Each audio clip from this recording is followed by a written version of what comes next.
Free. Palm wine, take one. Joyce Bella is a victim of climate change. Unpredictable rainfall patterns in the upper eastern town of Paga has rendered farming unattractive. The burden of having to cater for two children drove her down south in search of a source of livelihood. Na me ba no. Minim adwuma bi a mi na me bɛyɛ. Ɛna ɛno nso mekita nkwadaa mmienu. Wɔkɔ sukuu. Joyce has been selling palm wine in Aburi in the eastern region for the past 8 years. For many travelers who use the stretch, getting naturally fresh and tasty palm wine from Aburi is a toast of the journey. Fresh one. Na wei no sa wobɛtumi ɛne ne ba no kɔ. Na yɛkɔ nkɔgye ama no.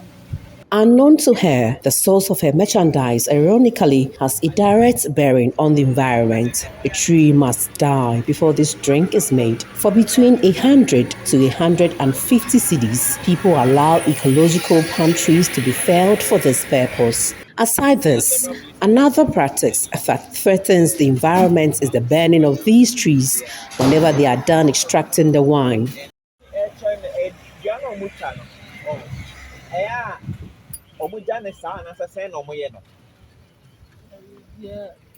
Abedua. Ɔmo yɛ nsa no nyinaa wie na ɔmo hyia na ɛyɛ popular. Okay, almost science shit.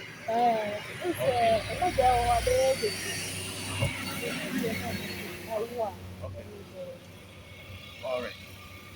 Climate change activist and lecturer with the University of Professional Studies, Dr. Martin Sector, paints a clearer picture about the linkages between the unregulated palm wine business and climate change. Because as I indicated from the start, we have to make choices based on what we have, based on the fact that humans must live today to be able to survive and take care of the future generations. So in balancing that, we now have to see what do we do today. There are some people who are very vulnerable, whose livelihoods depend on something. So you cannot just cut off somebody who finds his or her livelihood on that particular support just because you want to stop climate change. You have to make sure that the person lives and find a way of addressing that. So that's what we can do. The second part will now be to look at the policies that we have in place to address that.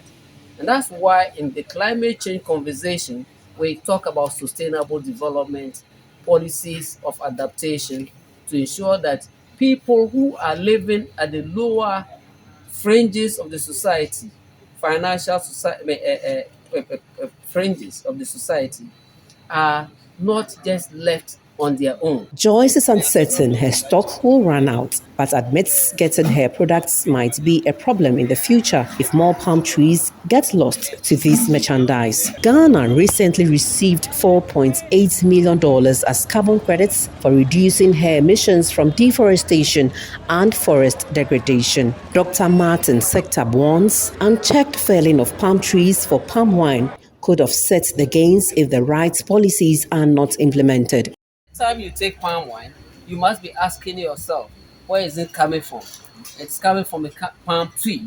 Then you should ask yourself, from a palm tree, how is the palm wine tapped? And then you get to realize that in most cases, it's by cutting down the whole palm tree.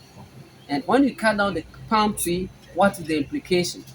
You are ending up destroying something that serves as a carbon sink. And when we reduce a lot of these carbon sinks, what we are doing is we are contributing to the amount of carbon dioxide emission into the atmosphere. The end result is that we are leaving behind more carbon dioxide through such actions. Imagine how much carbons are emitted into the atmosphere for every sip of palm wine you enjoy, and how this contributes to global warming. The only solace will be a system of regulating this market to ensure that every palm tree that goes down is